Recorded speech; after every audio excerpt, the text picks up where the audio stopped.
Hello students, आज हम इस क्लास में MGSU यूनिवर्सिटी बीकानेर द्वारा जो कोविड-19 के बाद परीक्षाएं आयोजित की जा रही है उसकी क्लास BSc फाइनल ईयर के फिजिक्स सेकंड की बात करेंगे, जिस पेपर का नाम है क्वांटम यांत्रिकी, परमाणुविक एवं आणविक भौतिकी, यानी quantum mechanics and atomic and nuclear physics. इसके अंदर हम सेक्शन बी और सी के कुछ मोस्ट इंपोर्टेंट प्रश्नों की चर्चा करेंगे, जिसमें से मैं यूनिट फर्स्ट, सेकंड और थर्ड के बारे में इस क्लास में चर्चा करूंगा कि कौन कौन से क्वेश्चन अपने परीक्षा की दृष्टि से महत्वपूर्ण है, और जो फोर्थ और फिफ्थ यूनिट है उसके बारे में चर्चा नेक्स्ट क्लास में करूंगा, जो आपको कल मॉर्निंग में 9 या 10 बजे आपको उपलब्ध हो जाएगी। तो देखो, चलो इनके मोस्ट इंपोर्टेंट सवालों के बारे में बात करते हैं यूनिट फर्स्ट, सेकंड और थर्ड के।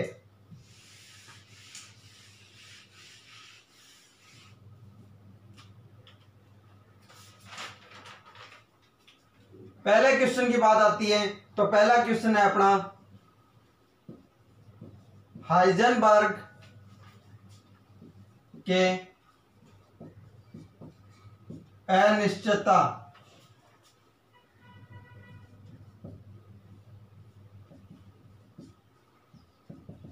सिद्धांत को समझाइए और इसकी सहायता से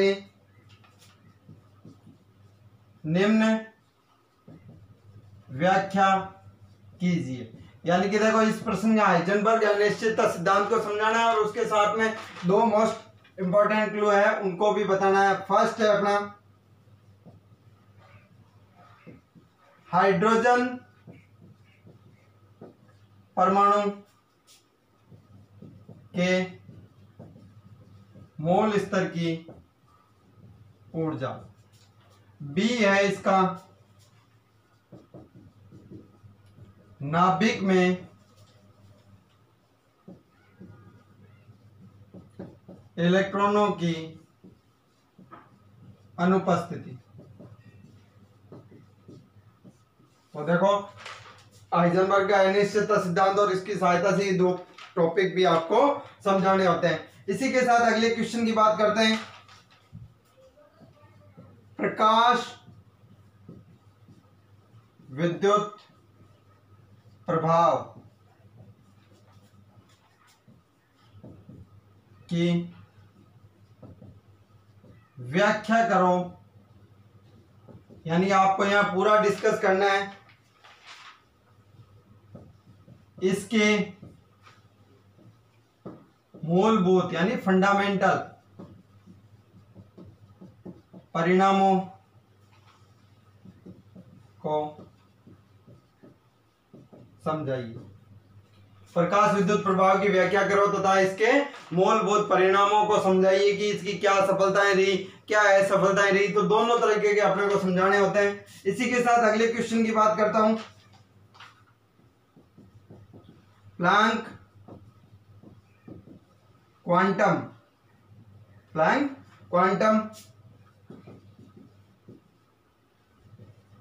परिकल्पना क्या है, यानी प्लैंक क्वांटम जो कॉन्सेप्ट था वो क्या है, तो उसके बारे में बताना है। फिर तापीय स्पेक्ट्रम में ऊर्जा वितरण हेतु प्लैंक विकिरण नियम को व्युत्पन्न कीजिए। प्लैंक क्वांटम परिकल्पना क्या है? तापीय स्पेक्ट्रम में ऊर्जा वितरण है तो प्लैंक विकिरण नियम को व्युत्पन्न कीजिए। इसी के साथ अगले क्वेश्चन की बात करते हैं। द्रव्य तरंगे क्या है? डी ब्रोगली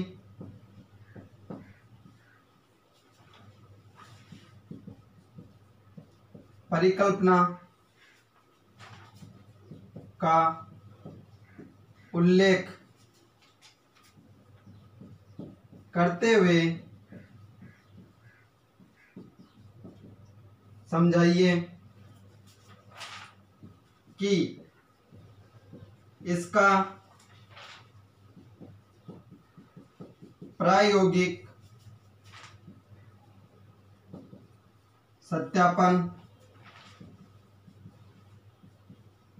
किस प्रकार किया जा सकता है।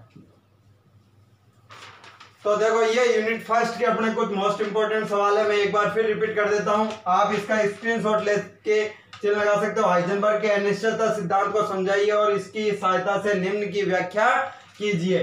फिर इसी के साथ किसकी व्याख्या, हाइड्रोजन परमाणु के मूल स्तर की ऊर्जा और नाभिक में इलेक्ट्रॉनों की अनुपस्थिति।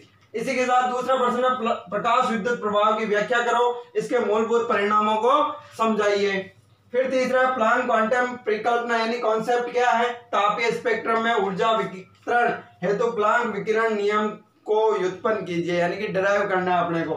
फिर चौथा है द्रव्य तरंगे क्या है, डी ब्रोगली परिकल्पना यानी कॉन्सेप्ट का उल्लेख करते हुए समझाइए कि इसका प्रायोगिक सत्यापन किस प्रकार किया जा सकता है। हमें प्रैक्टिकली इसको समझाना होता है, तो हम राइटिंग में बताएंगे। तो इसी के साथ ये फर्स्ट यूनिट के अपने मोस्ट इंपॉर्टेंट क्वेश्चन है। फिर बात करते हैं यूनिट सेकंड के बारे में।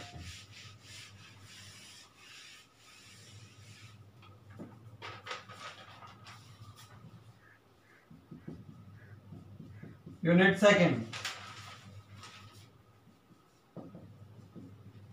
किसी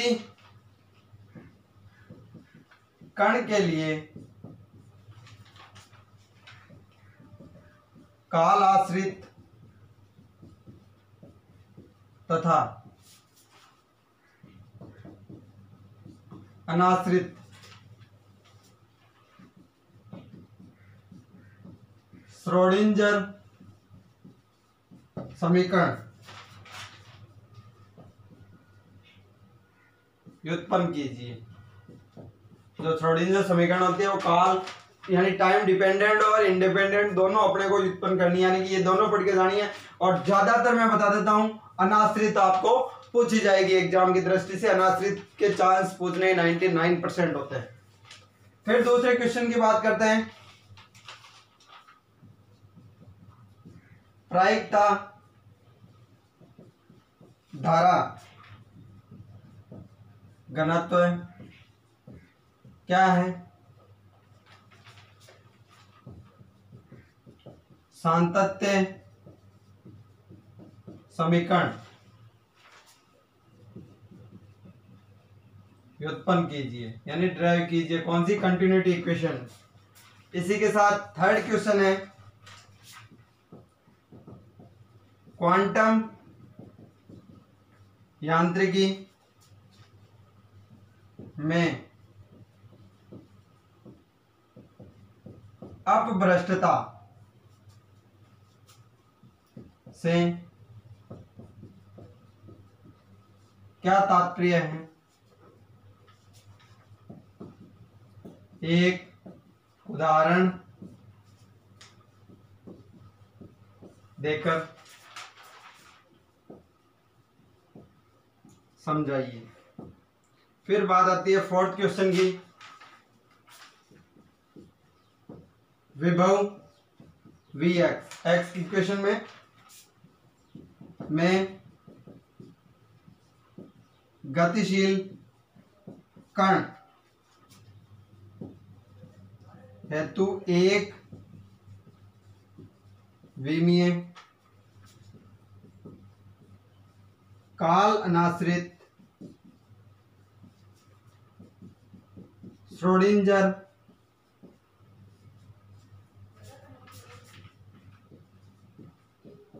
समीकरण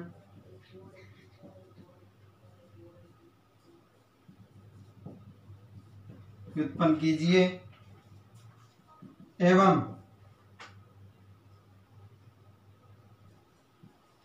अचर ऊर्जा स्तरों की विवेचना कीजिए।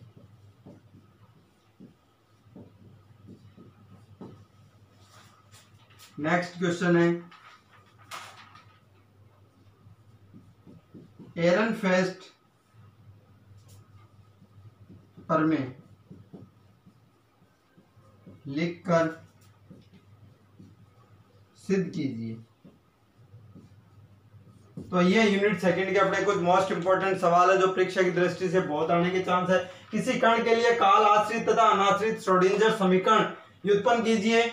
दूसरा, प्रायिकता धारा घनत्व क्या है, सांतत्य समीकरण व्युत्पन्न कीजिए यानी डिराइव कीजिए। थर्ड है, क्वांटम यांत्रिकी में अपभ्रष्टता से क्या तात्पर्य, एक उदाहरण देकर समझाइए। फोर्थ है, विभव Vx में गतिशील कण हेतु एक विमीय काल अनाश्रित इंडिपेंडेंट श्रोडिंगर समीकरण व्युत्पन्न कीजिए एवं अचर ऊर्जा स्तरों की विवेचना कीजिए, यानी यहाँ डिस्कस करना उनके बारे में। फिर फिफ्थ है, एरनफेस्ट प्रमेय लिखकर सिद्ध किए, यानी कि हमें एरनफेस्ट प्रमेय को पहले लिखना है और उसके फिर सिद्ध करना है। इसी के साथ मैं यूनिट थर्ड की बात करता हूं।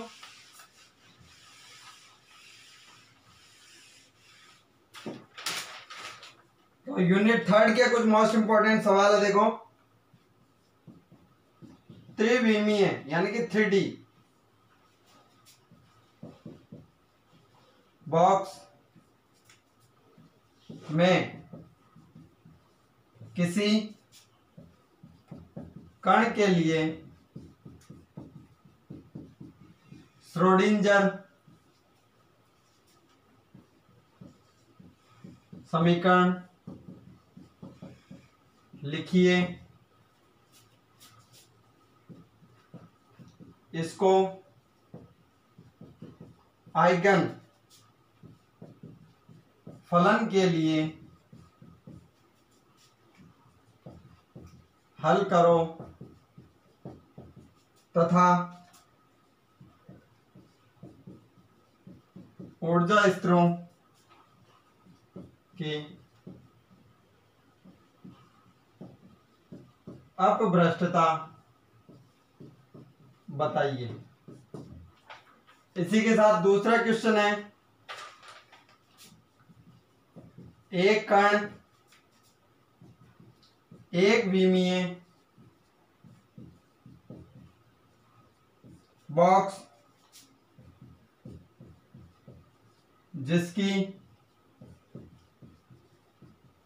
लंबाई स्मॉल a है में निहित है।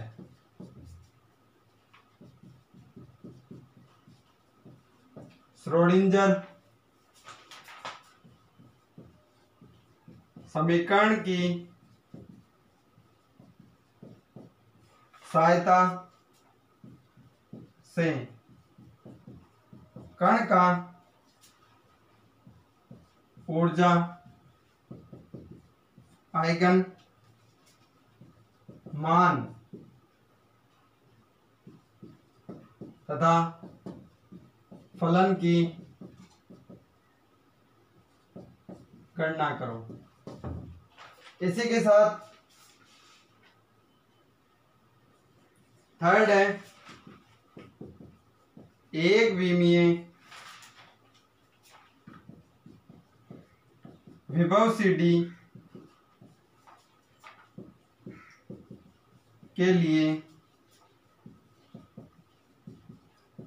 प्रायिकता धारा घनत्व के व्यंजक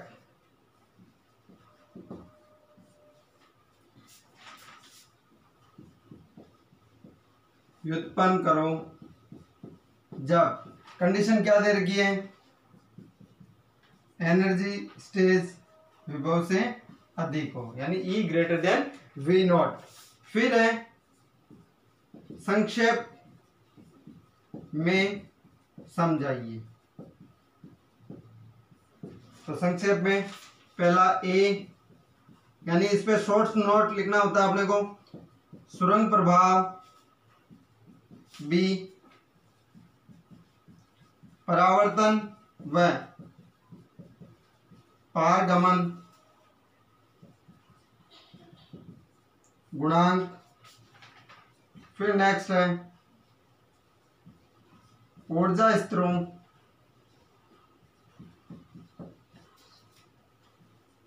की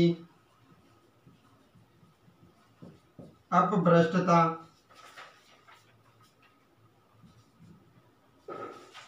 नेक्स्ट डी है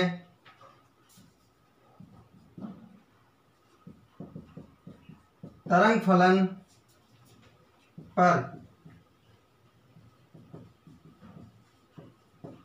परिसीमा व सातत्य प्रतिबंध। नेक्स्ट है एक विमीय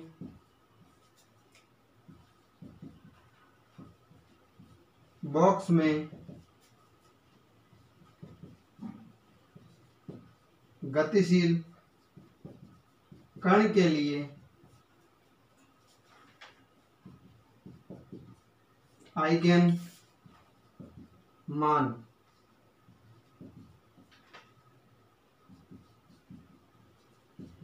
विकिरण होते हैं।